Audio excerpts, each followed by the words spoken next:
नमस्कार। आज हम चर्चा करने वाले हैं हिंदी साहित्य के मूर्धन्य कवि जयशंकर प्रसाद के बारे में। जयशंकर प्रसाद हिंदी कवि, नाटककार, उपन्यासकार तथा निबंधकार थे। वे हिंदी के छायावादी युग के 4 स्तंभों में से एक हैं, बल्कि उनका नाम सबसे पहले लिया जाता है। प्रसाद, पंत, महादेवी, निराला। उन्होंने हिंदी काव्य में छायावाद की स्थापना की, जिसके द्वारा खड़ी बोली के काव्य में न केवल कमनीय माधुर्य की रस सिद्ध धारा प्रवाहित हुई, बल्कि जीवन के सूक्ष्म एवं व्यापक आयामों के चित्रण की शक्ति भी संचित हुई और कामायनी तक पहुंचकर वह काव्य प्रेरक शक्ति काव्य के रूप में प्रतिष्ठित हो गया। बाद के प्रगतिशील एवं नई कविता दोनों धाराओं के प्रमुख आलोचकों ने उसकी इस शक्तिमत्ता को स्वीकृति दी। इसका एक प्रभाव यह भी हुआ कि खड़ी बोली हिंदी काव्य की निर्विवाद सिद्ध भाषा बन गई।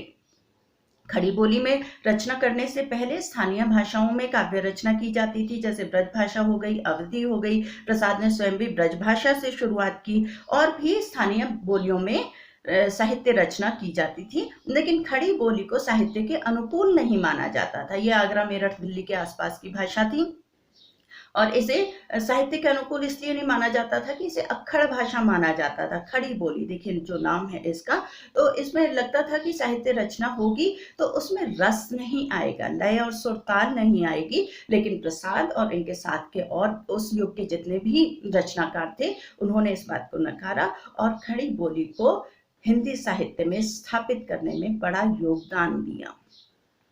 आधुनिक हिंदी साहित्य के इतिहास में प्रसाद का गौरव अक्षुण्ण है। वे एक युग प्रवर्तक लेखक थे, जिन्होंने एक साथ कविता, नाटक, कहानी और उपन्यास के क्षेत्र में हिंदी को समृद्ध किया। कवि के रूप में वे पंत, महादेवी, निराला के साथ छायावाद के प्रमुख स्तंभ के रूप में प्रतिष्ठित हुए हैं। नाटक लेखन में भारतेंदु के बाद वे एक अलग धारा बहाने वाले युग प्रवर्तक नाटककार रहे, जिनके नाटक आज भी प्रासंगिक हैं। उपन्यास के क्षेत्र में भी उन्होंने कंकाल, तितली, इरावती जैसे उपन्यास दिए। हालांकि इरावती जो उनका उपन्यास है वो अधूरा रह गया है। उन्होंने विविध कृतियों के माध्यम से मानवीय करुणा और भारतीय मनीषा के अनेकानेक गौरवपूर्ण पक्षों का उद्घाटन किया है। प्रसाद इतने महान व्यक्तित्व हैं, इतने महान साहित्यकार हैं कि उनके जीवन परिचय से पहले थोड़ी भूमिका देना बहुत आवश्यक था। देखें जरा, उनके जीवन परिचय पर आते हैं। प्रसाद का जन्म 30 जनवरी 1889 में गुरुवार के दिन काशी के सराय गोवर्धन में हुआ। गुरुवार यानी बृहस्पतिवार भी बोल देते हैं। इनके दादा बाबू शिवरतन साहू दान देने के लिए प्रसिद्ध थे और एक विशेश प्रकार की सुरती यानी तंबाकू बनाने के कारण उन्हें सुंघनी साहू के नाम से विख्यात थे। वो उनके जो ख्याति थी वो सुंघनी साहू के नाम से थी। इनके पिता देवी प्रसाद कलाकारों का आदर करने के लिए विख्यात थे। इनका काशी में बड़ा नाम था। वे इत्र, जर्दा और खुशबू का कारोबार किया करते थे और बहुत बड़े व्यापारी थे। लेकिन दुखद बात ये रही इनके बचपन की कि 8 वर्ष की आयु में आते आते इनकी माता का निधन हो गया और 10 वर्ष तक ये पहुंचे तो इनके पिता का भी निधन हो गया। बड़े भाई का इन्हें बहुत संबल था, लेकिन अत्यंत दुख की बात है कि मात्र 17 वर्ष की आयु में, यानी जब 1906 का वर्ष चल रहा था, तो इनके बड़े भाई का भी देहांत हो गया। तो ऐसे बचपन से ही इन्हें इस वजह से अनेक कष्टों का सामना करना पड़ा। और उसके बाद क्या हुआ, जो व्यापार था वो इनके रिश्तेदारों ने अपने हाथ में ले लिया और सब चौपट करके छोड़ा। 1930 तक आते आते उस जमाने में इन पे 1 लाख रुपए का कर्जा चढ़ गया था। लेकिन ये संकटों से बिल्कुल भी घबराए नहीं। इन्होंने आपदाओं का सामना किया, उनसे उबरे और खुद को साहित्य के क्षेत्र में फिर से स्थापित किया और व्यापार में भी स्थापित किया। इनकी जो भाभी थी, इन्होंने इनका विवाह विंध्यवाटिनी से करवाया, लेकिन बहुत दुख की बात है कि विंध्यवाटिनी भी टीबी की चपेट में आ गई और 1916 में उनका निधन हो गया। बाद में फिर दूसरा विवाह इनका करवा दिया गया और वो विवाह इनका कमला देवी से करवाया गया। इनकी कुल 7 संतानें हुई, जिनमें से 6 पुत्रियां थीं और 1 पुत्र थे। पुत्र का नाम रत्न शंकर रखा गया था। प्रसाद जी की प्रारंभिक शिक्षा क्वींस कॉलेज में हुई, किंतु बाद में घर पर ही इनकी शिक्षा का व्यापक प्रबंध किया गया, जहां संस्कृत, हिंदी, उर्दू तथा फारसी का इन्होंने अध्ययन किया। दीन बंधु ब्रह्मचारी जैसे विद्वान इनके संस्कृत के अध्यापक रहे। इनके गुरुओं में रसमय सिद्ध की भी चर्चा की जाती है। घर के वातावरण के कारण साहित्य और कला के प्रति उनमें आरंभ से ही रुचि थी, और कहा जाता है कि 9 वर्ष की आयु में इन्होंने कलाधर नाम से एक सवैया लिखा और अपने गुरु रसमय सिद्ध को दिखाया। सिर्फ 9 वर्ष की आयु में उन्होंने एक सवैया लिखा। सवैया एक तरह का छंद है, अब ब्रज भाषा में लिखा। ही उनके काव्य की शुरुआत ब्रज भाषा से हुई है। उन्होंने वेद, पुराण, इतिहास व साहित्य का गहन अध्ययन किया। वे बाग बगीचे में रुचि रखते थे, भोजन पकाने के शौकीन थे, शतरंज के खिलाड़ी भी थे, नियमित व्यायाम किया करते थे, सात्विक खान पान वाले व्यक्ति थे, अत्यंत सौम्य, शांत और गंभीर प्रकृति के व्यक्ति थे, पर निंदा और आत्मस्तुति से हमेशा दूर रहा करते थे, और बहुमुखी प्रतिभा के धनी तो ये थे ही। उन्हें 5 भाषाओं का समृद्ध ज्ञान था, हिंदी, अंग्रेजी, संस्कृत, उर्दू और फारसी। इनकी रचनाएं देख लेते हैं। काव्य रचनाएं हैं कानन कुसुम, महाराणा का महत्व, झरना, आंसू, लहर, कामायनी और प्रेम पथिक। प्रसाद की काव्य रचनाएं 2 वर्गों में विभक्त हैं, काव्य पथ अनुसंधान की रचनाएं और रस सिद्ध रचनाएं। आंसू, लहर, कामायनी दूसरे वर्ग यानी कि रस सिद्ध रचनाओं में शामिल है। उन्होंने काव्य रचनाएं ब्रज भाषा से आरंभ की, ये बात मैं आपको बता चुकी हूँ, और धीरे धीरे खड़ी बोली को अपनाते हुए इस तरह अग्रसर हुए कि खड़ी बोली के मूर्धन्य कवियों में उनकी गणना की जाने लगी और वे युग प्रवर्तक कवि के रूप में प्रतिष्ठित हुए। ब्रज भाषा में इन्होंने कलाधर नाम से लिखा। मैंने बताया कि 9 वर्ष की आयु में इन्होंने अपना नाम बदल लिया, कलाधर रख लिया। इनकी कविताओं पर, अब जो ब्रज भाषा में इन्होंने कविताएं लिखी उस पर रीतिकालीन भावबोध और भाषा शैली का प्रभाव है। कानन कुसुम जो इनका काव्य संकलन है 1912 में आया। ब्रज और खड़ी बोली दोनों तरह की कविताओं के साथ आया ये, और बाद के ग्रंथों में सिर्फ खड़ी बोली है। प्रेम पथिक 1909 में पहले ब्रज भाषा में लिखा गया, बाद में उसे खड़ी बोली में अनुदित किया गया यानी ट्रांसलेट किया गया, उसका अनुवाद किया गया हिंदी में। करुणालय 1913 में और महाराणा का महत्व 1914 में इंदु में प्रकाशित हुए। इंदु उस जमाने की प्रसिद्ध पत्रिका थी और इनकी ज्यादातर रचनाएं जो हैं वो इंदु में ही प्रकाशित हैं। इन कविताओं पर भारतेंदु, रत्नाकर, श्रीधर पाठक, अयोध्या सिंह उपाध्याय, हरिऔध और मैथिली शरण गुप्त का प्रभाव है। यानी उस जमाने में इन्होंने जिन जिन लेखकों को पढ़ा होगा, जिन जिन कवियों को पढ़ा होगा, उनके लेखन का प्रभाव इनके लेखन पे भी आया। उससे प्रभावित होते हैं तो कहीं ना कहीं थोड़ा बहुत असर आ ही जाता है। झरना का प्रथम संस्करण 1918 में आया। 1927 में इसका द्वितीय संस्करण आया, जिसमें 31 नई रचनाएं जोड़ दी गईं। आचार्य शुक्ल के अनुसार इनकी रचना में पूरा रहस्यवाद, अभिव्यंजना का अनूठापन, व्यंजक चित्र विधान सब कुछ मिल जाता है।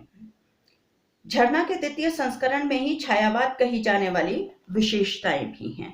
काव्य क्षेत्र में प्रसाद की कीर्ति का मूलाधार कामायनी है। यह एक रूपक कथा काव्य भी है जिसमें मनो, श्रद्धा और ईड़ा के योग से अखंड आनंद की उपलब्धि का रूपक प्रत्यभिज्ञा दर्शन यानी शैव दर्शन के आधार पर संयोजित किया गया है। उनकी यह कृति छायावाद और खड़ी बोली काव्य गरिमा का ज्वलंत उदाहरण है। सुमित्रानंदन पंत ने तो इसे हिंदी में ताजमहल के समान माना है। प्रसाद समग्रतः जागरण के कवि हैं, यानी इनके साहित्य में राष्ट्रीय जागरण का स्वर प्रमुख है। जाहिर है उस समय की मांग भी यही थी। कहानी संग्रह देख लेते हैं इनके। कथा क्षेत्र में प्रसाद जी आधुनिक ढंग की कहानी के आरंभयिता माने जाते हैं। 1912 में इंदु में उनकी पहली कहानी ग्राम प्रकाशित हुई। उन्होंने कुल 72 कहानियां लिखी हैं। उनके कहानी संग्रह हैं छाया, प्रतिध्वनि, आकाशदीप, आंधी और इंद्रजाल। उनकी अधिकतर कहानियों में भावना की प्रधानता है, किंतु उन्होंने यथार्थपरक भी कुछ श्रेष्ठ कहानियां लिखी हैं। उनकी वातावरण प्रधान कहानियां अत्यधिक सफल रही हैं। उन्होंने ऐतिहासिक, प्रागैतिहासिक एवं पौराणिक कथानकों पर मौलिक एवं कलात्मक कहानियां लिखी हैं। भावना प्रधान प्रेम कथाएं, समस्या मूलक कहानियां, रहस्यवादी, प्रतीकात्मक और आदर्शोन्मुख यथार्थवादी कहानियां प्रसाद की पहचान हैं। प्रसाद जी अपनी रचनाओं में भारत के उन्नत अतीत का जीवित वातावरण प्रस्तुत करने में सिद्धहस्त थे। उनकी कितनी ही कहानियां ऐसी हैं जिनमें आदि से अंत तक भारतीय संस्कृति एवं आदर्शों की रक्षा का सफल प्रयास किया गया है। उनकी कुछ श्रेष्ठ कहानियों के नाम हैं आकाशदीप, गुंडा, पुरस्कार, सालवती, स्वर्ग के खंडहर में आंधी, इंद्रजाल, छोटा जादूगर, बिसाती, मधुआ, विराम चिन्ह, समुद्र संतरण आदि। इन कहानियों के नाम मैंने जानबूझ के आपके सामने प्रस्तुत किए हैं ताकि आप इन कहानियों को सर्च करें, ढूंढें और पढ़ें। मेरे कहने पे एक बार आप आकाशदीप कहानी जरूर पढ़ लीजिएगा, आपको जरूर बहुत अच्छी लगने वाली है। उपन्यास देख लें इनके। प्रसाद के 3 उपन्यास हैं, कंकाल, तितली और इरावती। कंकाल में नागरिक सभ्यता का अंतर यथार्थ उद्घाटित किया गया है। यह यथार्थवादी उपन्यास है। तितली में ग्रामीण जीवन के सुधार के संकेत हैं, इसलिए यह उपन्यास जो है आदर्शोन्मुख यथार्थ में शामिल होगा। इरावती जो है ऐतिहासिक पृष्ठभूमि पर लिखा गया है। इनका ये अधूरा उपन्यास है और रोमांटिक उपन्यासों की श्रेणी में आता है। इन्होंने अपने उपन्यासों में ग्राम, नगर, प्रकृति और जीवन का मार्मिक चित्रण प्रस्तुत किया है। नाटक देख लें। प्रसाद ने 8 ऐतिहासिक, 3 पौराणिक और 2 भावनात्मक यानी कुल 13 नाटक लिखे हैं। कामना और एक घूंट को छोड़कर बाकी सभी नाटक इतिहास की पृष्ठभूमि पर आधारित हैं। इनमें महाभारत से लेकर हर्ष के समय तक के इतिहास से सामग्री ली गई है। उनके नाटक हैं स्कंदगुप्त, चंद्रगुप्त, ध्रुवसामिनी, जन्मेजय का नागयज्ञ, राज्यश्री, कामना, एक घूंट, अजातशत्रु, प्रायश्चित, विशाखा, कल्याणी परिणय, करुणालय, सज्जन आदि। उनके नाटक स्कंदगुप्त व चंद्रगुप्त में स्वर्णिम अतीत को सामने रखकर मानो सोए हुए देश को जगाने की प्रेरणा दी जा रही थी। उनके नाटकों में देश प्रेम का स्वर है, कवि हृदय थे, इसलिए इनके नाटकों में कई अत्यंत प्रसिद्ध गीत मिलते हैं। बच्चों के सिलेबस में खासतौर से जो +2 का सिलेबस है उसमें देवसेना का गीत स्कंदगुप्त नाटक से लिया गया है और कॉर्नेलिया का गीत जो है वो चंद्रगुप्त नाटक से लिया गया है। निबंध देख लेते हैं इनके। निबंध जो है प्रसाद ने आरंभ में समय समय पर हिंदू में विविध विषयों पर सामान्य निबंध लिखे हैं। बाद में उन्होंने शोधपरक ऐतिहासिक निबंध लिखे, जैसे कि सम्राट चंद्रगुप्त मौर्य, प्राचीन आर्यावर्त और उसका प्रथम सम्राट आदि। ये निबंध विचारों की गहराई, भावों की प्रबलता तथा चिंतन व मनन की गंभीरता के प्रमाण हैं। पुरस्कार देख लेते हैं।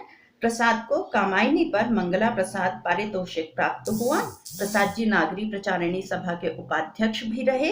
नागरी प्रचारिणी सभा ने इन्हें गुलेरी पदक से सम्मानित किया। इन्हें सुधाकर पदक भी मिला था। इनका चित्राधार संकलन जो है 1918 में प्रकाशित हुआ और इसमें कानन कुसुम, प्रेम पथिक, महाराणा का महत्व, करुणालय, सम्राट चंद्रगुप्त मौर्य, छाया, उर्वशी, राज्यश्री, प्रायश्चित और कल्याणी परिणय आदि कुल 10 ग्रंथों का संकलन है। बहुमुखी प्रतिभा के धनी तो ये थे ही और इनकी अल्पायु रही, मात्र 48 वर्ष का इनका जीवन रहा। प्रसाद जी कविता, नाटक, कहानी, उपन्यास सभी विधाओं में नए स्कूल ऑफ थॉट और नवीन दर्शन की स्थापना करने में सफल हुए हैं। वे छायावाद के संस्थापकों व उन्नायकों में से एक हैं। जैसा कि हमेशा ही होता आया है, नए को स्वीकार पाना सभी के लिए आसान नहीं होता। आलोचकों के साथ भी ऐसा था। कविता के क्षेत्र में छायावाद की नव अनुभूति के वाहक वही रहे, इसलिए प्रथम विरोध भी उन्हीं को सहना पड़ा। भाषा शैली और शब्द विन्यास के निर्माण के लिए जितना संघर्ष प्रसाद को करना पड़ा उतना उनके परवर्ती लेखकों को नहीं करना पड़ा है। अपना अंतिम संग्रह इन्होंने कामायनी लिखा और उसके 1 साल के बाद टीबी के कारण 15 नवंबर 1937 में इनका देहांत हो गया। निश्चय ही बनारस ज्ञान, बोध, भक्ति का संगम है, तो यहाँ जन्मे प्रसाद ज्ञान, आध्यात्म और देशभक्ति का संगम थे। इस पथ का उद्देश्य नहीं है शांत भवन में टिक रहना, इस पथ का उद्देश्य नहीं है शांत भवन में टिक रहना, किंतु पहुंचना उस सीमा पर जिसके आगे राह नहीं। मैं जैसा कि करती आई हूँ पिछले वीडियोस में ही, मैं भी, कि जो लेखक होता है, कवि होता है, उससे संबंधित अंत में मैं 2-3 उनकी जो चुनी हुई मेरी चुनिंदा रचनाएं होती हैं वो पढ़ती हूँ। तो देखें जरा इनकी रचना, बीती विभावरी जागरी। अंबर पनघट में डुबो रही ताराघट उषा नागरी। कितनी सुंदर, देखिए इसका बिंब प्रयोग देखिए यहाँ पे, मानवीकरण। अंबर पनघट में डुबो रही ताराघट उषा नागरी, खगकुल कुलकुल सा बोल रहा, किसलय का अंचल डोल रहा, लो यह लतिका भी भर लाई, मधुमुकुल नवल रस गागरी। अधरों में राग अमंद पिए, अलकों में मलयज बंद किए, तू अब तक सोई है आली, आंखों में भरे विहागरी, बीती विभावरी जागरी। एक बार और देखें, मुझे बड़ा मजा आ रहा है पढ़ने में। बीती विभावरी जागरी, अंबर पनघट में डुबो रही ताराघट उषा नागरी, खगकुल कुलकुल सा बोल रहा, किसलय का अंचल डोल रहा, लो यह लतिका भी भर लाई, मधुमुकुल नवल रस गागरी। अधरों में राग अमंद पिए, अलकों में मलयज बंद किए, तो अब तक सोई है आली, आंखों में भरे विहागरी, बीती विभावरी जागरी।